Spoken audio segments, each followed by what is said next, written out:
कभी सोचा है कि फूड चेन्स हमेशा 3 या 4 जानवरों के बाद खत्म क्यों हो जाती हैं? सर, क्या शेर के बाद कोई और शिकारी नहीं हो सकता? नहीं ममता, क्योंकि प्रकृति में एनर्जी का ट्रांसफर बहुत बड़ा घाटा है। मान लो एक घास के मैदान में 10,000 कैलोरीज हैं।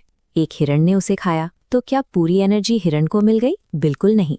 90% एनर्जी तो हिरण जिंदा रहने और शरीर गर्म रखने में ही जला देता है। बची हुई 10% यानी 1000 कैलोरी ही हिरण का मांस बनती है।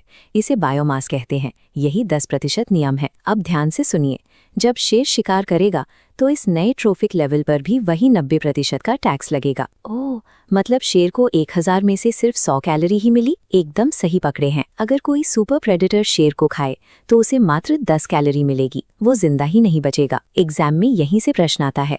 इसी एक्सपोनेंशियल डीके के कारण इकोलॉजिकल पिरामिड्स हमेशा अपराइट होते हैं। आप समझ आया?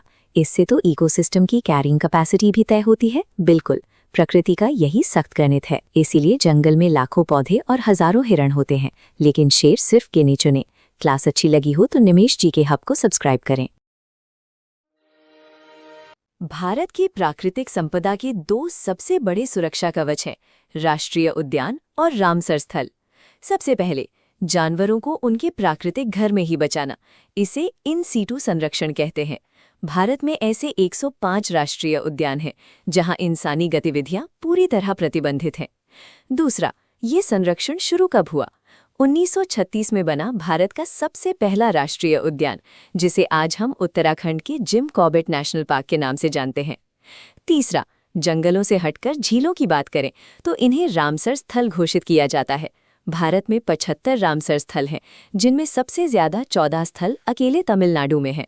और अंत में, प्रदूषण या इंसानी दखल से जो आर्द्र भूमियां सबसे ज्यादा खतरे में हैं, उन्हें मॉन्ट्रेक्स रिकॉर्ड सूची में रखा जाता है, जैसे राजस्थान का केवलादेव और मणिपुर की लोकटक झील।